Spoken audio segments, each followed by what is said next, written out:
The second wave of coronavirus infection has hit the entire world hard and fast. In India too, this infection is spreading faster and more fiercely this time. One of the main ways to deal with this outbreak is to screen more and more people for the infection. That is why the so far reliable RT-PCR testing system is under a lot of pressure.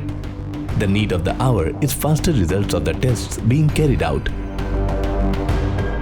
To overcome this, researchers at the Indian Institute of Technology, Kharagpur have developed COVIRAP, a nucleic acid-based point-of-care diagnostic tool.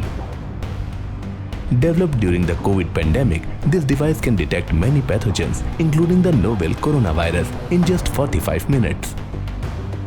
Recently, the institute conducted a global launch of the technology. The Rapid Diagnostic Group of Companies India and Bremerton Holdings LLC of the US have licensed the equipment for commercialization. This is a portable device that can be connected to a free smartphone app.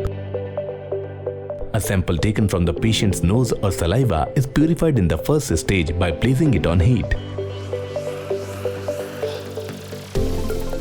After this, the sample is diluted in a solution and tested in the portable device by mixing with reagents that are supplied in a pre-mixed form and kept in the apparatus at a balanced temperature for about 30 minutes.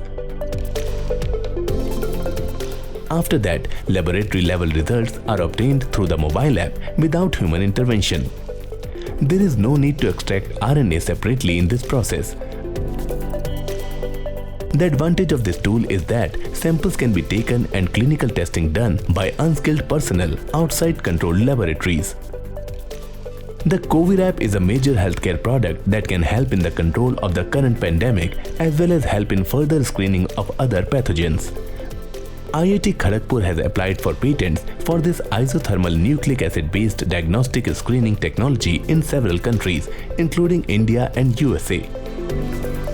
COVIRAP can meet the ongoing demand for a high-quality community-level testing facility to a large extent.